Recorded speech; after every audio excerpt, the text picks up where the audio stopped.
Basta de abusos. El Ministerio del Interior felicita a sus trabajadoras mientras reprime activistas. ¿Cómo están, amigos? Bienvenidos a Noticias Importantes. Comenzamos. El Ministerio del Interior felicita a sus trabajadoras mientras reprime activistas y periodistas este 8 de marzo.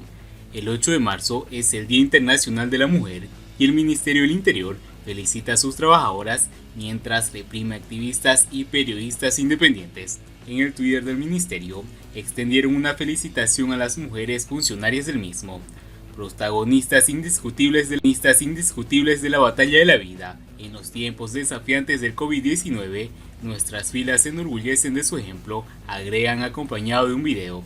Pero resulta contradictorio este mensaje que el día lunes se encuentren sitiadas la actriz y coordinadora del movimiento San Isidro, Iris Ruiz, el objetor de conciencia Adrián Rubio y la activista Eniel Valdés. Según afirmó Rubio, es una directa que hizo en su perfil de Facebook. El domicilio de Valdés estaba siendo vigilado por dos agentes del Departamento de Seguridad del Estado, de las que se hacen llamar marinas, y son movilizadas para reprimir mujeres opositores y activistas. La joven poeta Caterina Bisquec es otra de las sitiadas por la policía.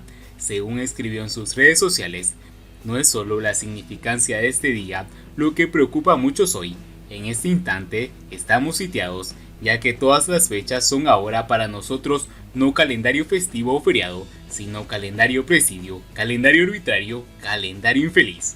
Es, pienso, la demostración del miedo y la ineptitud abrazadas, lo que convierte estos días en torpes fechas para dedicarse solo al acuartelamiento de nuestras propias casas. Yo les quisiera explicar a la seguridad del Estado o a la contrainteligencia que yo no me manifiesto solo en los días festivos o en las fechas claves de su época revolucionaria, no me interesan. Me manifiesto todos los días mientras sigamos viviendo bajo este peso de un sistema dictatorial. A las periodistas independientes, Luz Escobar y Camila Costa, también les impiden salir de su vivienda. Hoy 8 de marzo, un oficial de la seguridad del Estado vestido de civil junto a dos mujeres con uniformes del Ministerio del Interior están en la entrada de mi edificio para impedirme salir a la calle. Informar no es delito, escribió Escobar en Twitter. La curadora e historiadora de arte Carolina Barrero denunció el día lunes que tiene una patrulla policial al doblar su casa en La Habana. Sin embargo, ella va a salir, dijo en Facebook. Voy a salir, soy una mujer libre, que sea el día para todos, hombres y mujeres que sufren la opresión y el acoso de un poder sobreimpuesto.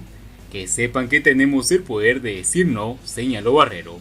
Activistas y organizaciones de la sociedad civil cubana firmaron una declaración este 8 de marzo para llamar la atención contra la violencia de género en la isla y la necesidad urgente de legislaciones que protejan a esta población. Siguiendo con las noticias. Humberto López, cuando la inmoralidad no tiene límites. Quien es hoy uno de los más visibles talibanes del castrismo, obvia que los ciudadanos nacen con derechos inalienables que ningún Estado y ninguna ideología deberían negar. El engendro jurídico al que los comunistas cubanos y sus testaferros llaman Constitución establece en su artículo 45 que el ejercicio de los derechos de una persona solo está limitado por los derechos de los demás, la seguridad colectiva, el bienestar general, el respeto del orden público, la Constitución y las leyes. Este artículo, que siempre menciona a Humberto López, analista de la televisión cubana que habitualmente difama a la sociedad civil independiente, siendo licenciado en Derecho, también debería decir que los funcionarios del Estado deben respetar el principio de la legalidad establecido en el artículo 9 de la Carta Magna de la Dictadura, porque los límites son para las personas naturales, pero también para las jurídicas. Quien es hoy uno de los más visibles talibanes del castrismo, obvia que los ciudadanos nacen con derechos inalienables que ningún Estado y ninguna ideología deberían negar. Esos derechos están reconocidos en varios instrumentos jurídicos del derecho internacional y no pueden ser interpretados de forma tal que autorice a un Estado o a un grupo de personas a suprimirlos o limitarlos según sus posiciones políticas o ideológicas. Eso es lo que ocurre en Cuba. Pero Cuba es un Estado de derecho o de desecho.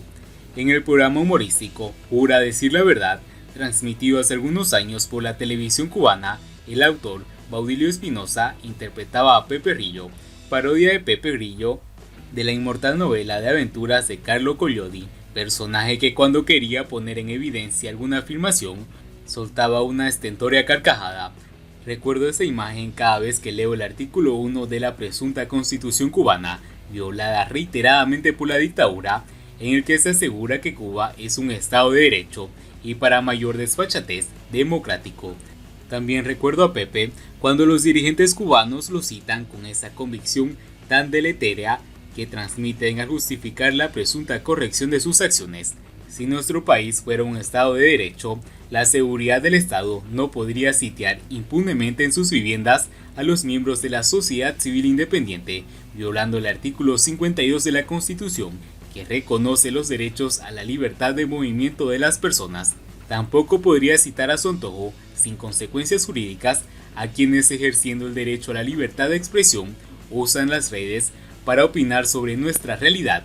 Eso lo hicieron la semana pasada con Yoandy Montiel y el rapero Aristegui Sver, según información publicada el pasado 6 de marzo por Radio Televisión Martí.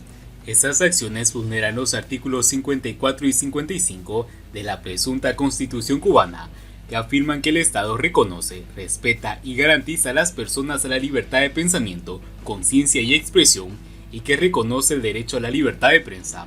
Una de las consecuencias más revolucionarias y trascendentes de nuestra tecnología de la información es la socialización de los debates en redes sociales y la presencia de ellas en disímiles protagonistas, algo que no le conviene a la dictadura. Y aunque en Cuba todavía no existe una ley de prensa, es sabido que la Unión de Periodistas de Cuba, UPEC, mediante algunos de sus talibanes, ya se pronunció para coartar ese derecho.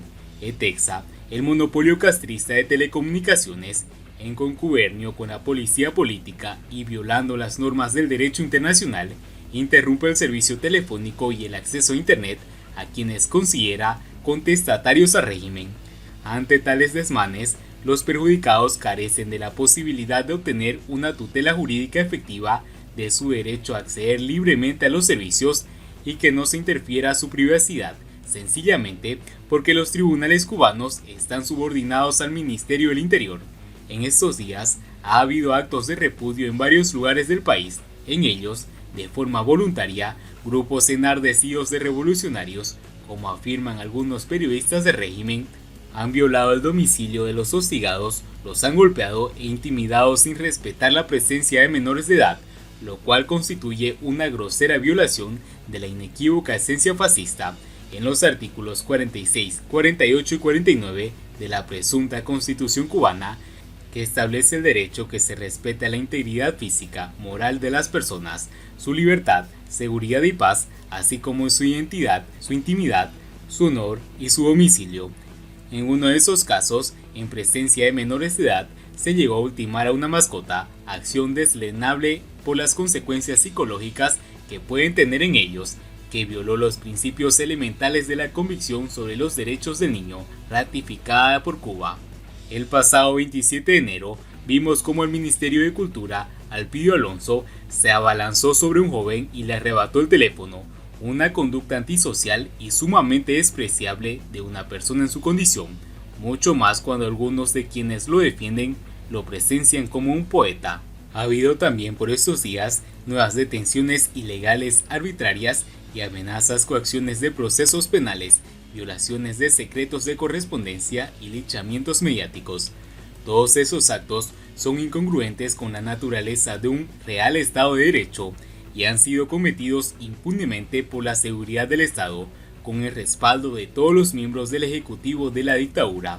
Tal parece que esos hechos no han ocurrido porque sobre ellos no ha dicho nada el señor Humberto López, tampoco la prensa objetiva y revolucionaria.